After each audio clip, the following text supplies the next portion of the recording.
vous me posez une question qui me pousse à faire l'exercice d'un charlatan. Non, mais lui-même, en le disant, il a dit clairement, ne cherchez pas à comprendre. Vous allez vous le voir par vous-même. Mais il le dit dans un contexte où on lui pose la question de savoir, mais écoutez, Monsieur le Président, au regard de toutes les difficultés qu'on a, est-ce que vous pensez qu'on pourra gagner cette guerre? Il dit qu'on ne peut que la gagner. Et que de toute façon, très bientôt, on parlera de l'apparition d'un albinos noir. Et puis bon, la guerre prendra fin. On ne peut comprendre cela que dans une perspective heureuse. C'est-à-dire que Ibrahim Traoré, en bon orateur, essaye de mobiliser les consciences des gens. De sorte qu'ils comprennent que quoi qu'il arrive, et quelles que soient les difficultés d'aujourd'hui, ce qui est certain, c'est que une fois qu'ils sont déterminés, une fois qu'ils ont l'engagement, une fois qu'ils ont l'énergie qu'il faut, ce qui est certain, c'est qu'ils auront toujours les moyens de venir, enfin, d'arriver au bout de cette guerre-là. Quand on voit un peu les pas qu'ils ont déjà posés, les armes qu'ils ont pu conquérir, la façon dont ils ont mobilisé aussi bien l'armée que la VDP et le peuple lui-même, ainsi que les promesses qu'il est en train de faire, visant même à amener le Burkina à être en mesure de fabriquer lui-même ses armes, ce qui n'est jamais arrivé, en tout cas pour l'essentiel des pays d'Afrique. C'est clair qu'il est en train de nous annoncer qu'il y a encore des prouesses à partir de cette ligne qui est déjà définie. Nous n'avons pas besoin de deviner la nature de cet albinos, mais ce qui est sûr, c'est que l'armée burkinabé est en train d'aller crescendo. Elle est devenue un rouleau compresseur. Si jamais Ibrahim Traoré a le génie de trouver une pièce nouvelle qui permet d'avoir des résultats plus probants, ben on ne pourra que le saluer. Et puis, donc pour vous, l'albinos noir ne renvoie pas à une réalité concrète? Qu'elle soit concrète ou pas, moi je ne vais pas deviner tout simplement parce que je sais que la ligne qui s'est définie, la dynamique qu'il a amorcée, l'élan qu'il a pris permet d'espérer tout de positif, en tout cas en ce qui concerne sa méthode de gouvernance et de gestion du pays. Bientôt, nous parlerons d'un albinos noir qui va apparaître et vous verrez, ne me demandez pas de quoi il s'agit, je pense que vous comprendrez plus tard, la guerre va finir et très vite. C'est ce qu'il a dit exactement, Excellence Sogoyou Pegoé, vous qui lisez dans les courriers, albinos noir, de quoi s'agit-il? J'ai consulté tout ce que j'ai comme courrier. Ça n'a rien donné. Et je crois que dans certains pays, on a mobilisé les marabouts, les charlatans, les fétiches pour comprendre l'albinos noir, mais apparemment, les gens n'ont pas compris. Et je crois que, vous savez, Ibrahim Traoré est devenu le maître des énigmes parce que le terme albinos noir auquel nous peinons à trouver un sens, c'est que ça doit être quelque chose disons, de costaud. Puisque lui, il a dit albinos noir, on peut prendre ça comme une plaisanterie. Albinos et noir, ben, l'albinos, tout le monde sait que l'albinos, c'est d'abord le noir naît albinos. C'est un noir. Et quand il naît albinos, il n'est plus noir. Alors comment on peut être albinos et noir? Tu disais que c'était une équation à deux inconnus. Non, c'est une seule inconnue. Le noir, on le connaît. Mais c'est l'albinos qu'on ne connaît pas. Voilà l'équation, c'est que albinos inconnu et noir connu. Qu'est-ce qu'on fait? Il faut s'adresser peut-être aux meilleurs mathématiciens. Ils nous expliqueront comment cela se résout comme problème. Donc, albinos noir, nous n'avons rien compris. Et nous cherchons, nous croyons l'assurance avec laquelle le président Ibrahim Traoré a annoncé l'arrivée de cet albinos noir. C'est comme si on annonçait le retour du Messie, l'arrivée du Messie, celui par qui tout va changer. Alors que toi et moi, on prend ça peut-être pour un jeu de mots, mais je vois que l'albinos noir sème une panique générale chez les ennemis du Burkina. C'est là que je me dis, mais peut-être eux, ils ont compris de quoi il s'agit. Sinon, ben, albinos noir, pourquoi j'en ferais une histoire?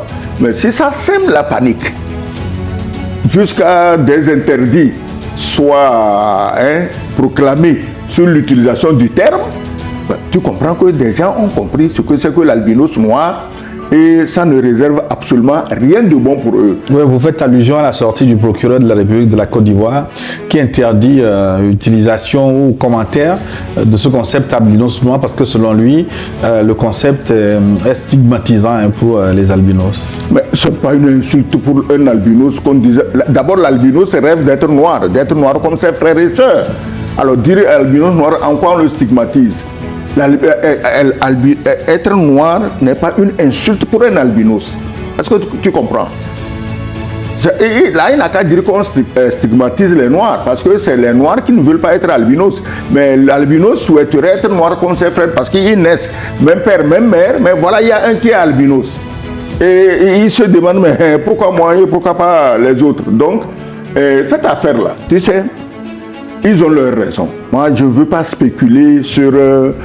je ne crois pas que le mot albinos noir, si c'est vrai que cela stigmatise, que ce soit seulement dans un pays donné que cette stigmatisation soit dénoncée. Nous aussi au Togo, on aurait pu dénoncer la stigmatisation. On a des albinos au Togo. Heureusement, dans nos pays ici, les albinos n'ont aucun problème comparé à d'autres pays où les gens prennent les albinos comme leur poulet pour faire leur sacrifice humain.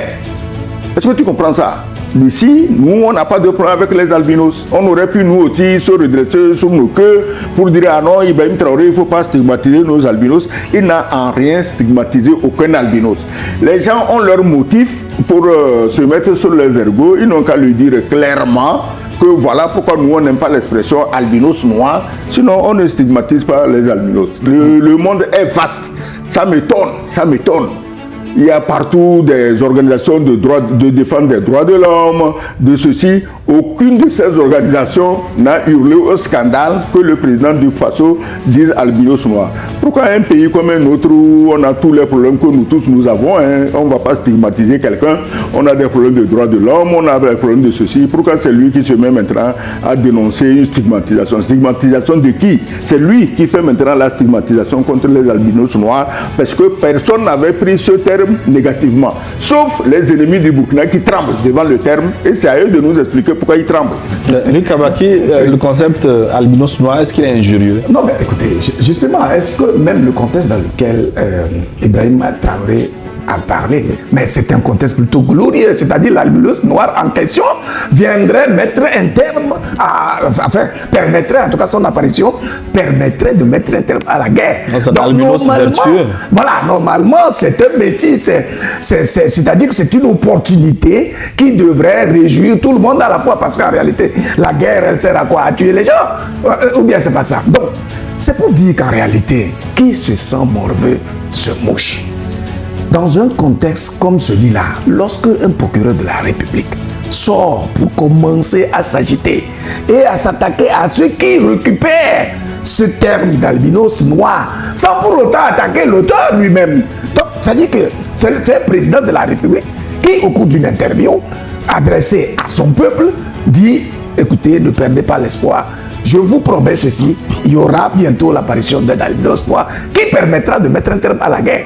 Il parle à son peuple. Mais pourquoi donc autant d'agitation?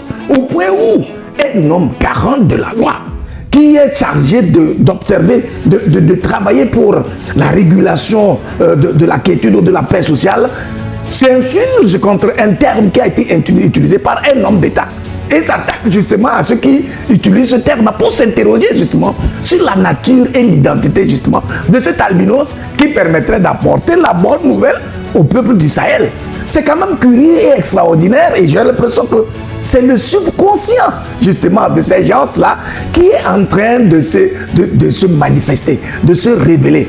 Parce que s'ils ont compris justement le sens de cette question d'albinos noir, ils ne peuvent pas le révéler non plus, parce qu'en fait, ça veut dire qu'ils se savent concernés justement par ce concept d'albinos noir. Mais en tout état de cause, je salue encore une fois le charisme d'Ibrahim Traoré. Vous savez, en art oratoire, il est bien aussi de créer certains nœuds et qui font que les gens s'interrogent. Les gens n'arrivent pas à vous saisir automatiquement et totalement. De sorte qu'il y ait quand même une forme de mythe autour de la personne. Et en cela, je pense que Ibrahim Traoré réussit parfaitement de créer l'impasse dans l'esprit de beaucoup de gens, des agitateurs, de surtout ceux qui conspirent contre son peuple. Ils se disent, sûrement que ce monsieur a dû mettre le pied sur quelque chose. Il risque de nous surprendre désagréablement par justement cette façon fertile et féconde justement d'entreprendre et d'initier pour nous vaincre. Voilà. C'est vrai que il a quand même bien surpris agréablement en créant ce concept. J'avais jamais entendu parler d'albinos noirs auparavant. Mais donc cette sortie du procureur de la République en Côte d'Ivoire, ça vous offre finalement une piste puisque du monde entier, c'est... Non, écoute Gilles, quand le capitaine Traoré a parlé, je me dis, mais le type là, hein, il a le sens de la formule, voilà, il a beaucoup d'imagination, il a beaucoup d'humour. J'ai mis ça sur le dos de tout ça. C'est plutôt la réaction du procureur de la République à Abidjan qui m'a dit, mais tiens, c'est une affaire sérieuse. Ibrahim Traoré, en parlant, n'avait pas visé Abidjan. Il parlait, comme il a dit, il parlait à son peuple. Il a dit à son peuple, mais nous souffrons depuis des années, mais je vous promets que viendra l'albinos noir et la guerre prendra fin. Est-ce que c'est quelque chose qui aurait rapport avec la Côte d'Ivoire? Mais pourquoi ça aurait rapport? Est-ce que c'est la Côte d'Ivoire qui fait la guerre contre le Burkina? Non, puisque le procureur a réagi interdisant... Non, je dis, donc c'est lui qui à ma connaissance, laissons de côté les rumeurs.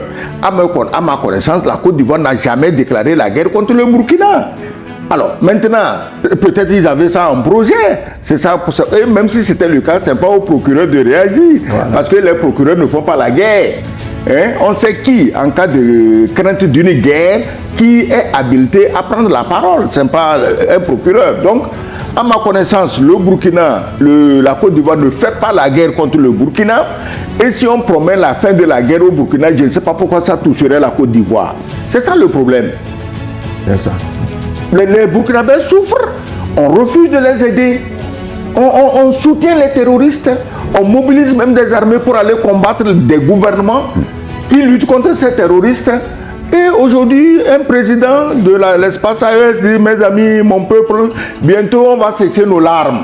L'albinos noir viendra et nous sauvera. Peut-être il parle de Jésus-Christ, on ne sait pas. Hein?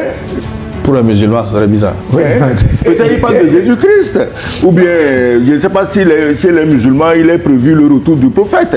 Ou bien, dans ce cas, il parle du prophète. Il va revenir et nous libérer. Est-ce que nourrir un espoir pour soi-même et pour son peuple, en quoi cela touche un autre pays ailleurs? Alors, comme il le dit, il y a anguille sous roche. Le conscient et le subconscient se mettent en pleine ébullition. Mais ils n'ont qu'à faire attention parce que maintenant, la maladie AVC, là, ça se promène beaucoup. Hein, parce que ce n'est pas la peine qu'eux-mêmes ils s'empoisonnent. Hein, Ibrahim Traoré leur souhaite bonne santé, il leur souhaite longue vie. Hein, mais lui, il attend son albinos noir et ils ne pourront rien contre l'albinos noir de Ibrahim Traoré. Je dis que moi, j'avais pris ça comme de la plaisanterie, mais la réaction du procureur de la Côte d'Ivoire nous dit que c'est une affaire extrêmement sérieuse à laquelle il faut accorder beaucoup d'attention. Ce qui est encore surprenant, c'est qu'au cours de cette interview, le cas ivoirien a été clairement évoqué. C'est-à-dire qu'on a posé la question à Ibrahim Traoré de savoir s'il a le sentiment que la Côte d'Ivoire sert de base arrière aux terroristes. Sa réponse a été très claire et sans embâche, que la Côte d'Ivoire fait plus que ça. C'est-à-dire qu'ils hébergent pratiquement tous les ennemis du Burkina Faso. Ils les financent, ils les entretiennent. Moi, je pense que c'est quand même une accusation grave qui devrait en réalité amener le régime ivoirien à réagir si vraiment c'est des accusations fallacieuses. Puisqu'il le dit sur la base d'un certain nombre de faits. Et ce n'est pas la première fois que Ibrahim Traoré évoque le fait que la Côte d'Ivoire appuie de façon déterminante les terroristes. Mais aujourd'hui, la Côte d'Ivoire demande qu'on montre les preuves. Mais c'est ce qu'il est en train de dire. Il a dit, ils ont demandé ça quand encore. Oui, dans toutes les interventions, les répliques ivoiriennes. Il dit, et puis il a raisonné, il a été très cohérent en disant, mais écoutez, nous sommes tous des pays voisins. Est-ce que vous pensez que c'est juste parce que l'armée ivoirienne est tellement surpuissante, tellement redoutable, qu'aucun terroriste n'ose justement attaquer ce pays voisin qui partage pratiquement les mêmes réalités que les pays du Sahel? Alors, donc ces questions-là titillent quand même l'esprit humain. On est obligé d'analyser et de raisonner. Oui, mais si ce n'est pas le cas, la Côte d'Ivoire demande des preuves et non un raisonnement. Oui, à propos de preuves, Gilles, vous savez, nous, dans le monde francophone, nous sommes enfermés dans la bêtise. Le monde francophone, on ne réfléchit pas. On nous a tellement moutonnisés depuis des siècles. Je te rappelle un fait. Prends l'histoire actuelle entre l'américaine Candace Owens contre l'épouse du président de la République française. Qu'est-ce que la justice américaine demande au Macron? Prouvez que vous n'êtes pas ce qu'elle dit. C'est Oui, plutôt aux c'est la justice américaine qui oui, fonctionne. oui. C'est pour te dire que si on avait un peu de bon sens chez nous, c'était aux Ivoiriens de prouver à Traoré que nous, on n'héberge personne. Ah ouais, voilà ce que je vais te dire. Et il demande quelle preuve. C'est à lui de prouver qu'il n'héberge personne. Mais c'est pas comme ça que la justice fonctionne chez nous. C'est pourquoi je dis que la justice moutonnière des systèmes francophones n'est pas une justice. C'est ce que je me tue à te dire. Écoute ça. Tu ne vas pas me dire que la justice américaine est moins bonne que la justice française. Donc, les Américains, quand ils ont dit au Macron, c'est à vous de donner les preuves, ils n'ont pas pu se soustraire à ça. Pourquoi ils n'ont pas dit, ah non, chez nous, la justice, c'est pas comme ça. Il faut chercher une justice qui soit juste. Pas une justice qui endorme les gens, qui piétine les gens, qui ferme la bouche à ceux qui ont raison. Donc, la Côte d'Ivoire aussi est en droit de donner des preuves que Burkina, nous sommes des voisins, nous n'avons aucun intérêt à semer le désordre chez toi. Est-ce qu'il demande les preuves? Tous les terroristes en cravate, qui était ministre, qui était président de CENI, qui était président de ceci à Ouaga et qui sont à Abidjan. On a besoin de prouver quoi maintenant? Dis-moi concrètement. Oui, on va prouver qu'ils sont là-bas. Ouagadougou héberge également des opposants ivoiriens. Mais tu peux me donner le nom d'un opposant ivoirien que Ouagadougou héberge? Donne les noms. Moi, je te parle quand je te parle de... Bah, on a vu Guillaume Soro. Guillaume Soro, il t'a dit qu'il est à Ouagadougou. C'est un voyageur, c'est un petit oiseau. Il va d'un pays à un autre. On a vu Gbagbo Koné. D'abord, à Ouagadougou. Attends, Gbagbo Koné, on l'a expulsé, on veut l'envoyer chez lui où on sait que sa vie ne serait pas en sécurité. C'est par bonté chrétienne que Ouagadougou l'a recueilli. Est-ce que Gbagbo Koné organise des terroristes pour aller attaquer son pays, la Côte d'Ivoire? C'est un homme trop intelligent pour envoyer des terroristes contre son pays. Alors. Par contre, les Ivoiriens et les Burkinabés qui sont en Côte d'Ivoire n'ont pas la même intelligence. Ils n'ont pas le même respect et le même amour pour leur peuple. Ils sont prêts à financer, à envoyer des terroristes pour tuer leur peuple. Gbagbo Koné ne fait pas ça, il ne fera pas ça. Voilà la différence entre un terroriste réfugié en bord de mer et un terroriste, ou disons un activiste réfugié chez des gens qui l'ont accueilli par bonté chrétienne. Voilà. Alors, et puis il faut ça dit que Ibrahim Traoré est tellement cohérent. Il a reconnu que quand il est venu au pouvoir, la Côte d'Ivoire, les dirigeants ivoiriens faisaient partie des premiers à l'aborder. Et il voulait qu'il se conduise d'une certaine manière. Voilà ce à quoi il n'a pas adhéré parce qu'il est venu avec un esprit de révolution pour changer des paradigmes de gouvernance, de combat et de regard que le noir porte vis-à-vis justement du colon. Et ça, il y a de quoi courroucer des gens qui se considèrent comme étant les références de l'Afrique et qui veulent toujours parler au nom justement de ce continent-là. Alors qu'ils sont ceux-là qui ont édulcoré toutes leurs valeurs identitaires, qui sont les... Je voulais sortir un terme, mais c'est-à-dire qu'ils sont là les vrais traîtres. Tout simplement parce qu'ils sont plus proches du blanc que de leur peuple. Et ça, c'est connu.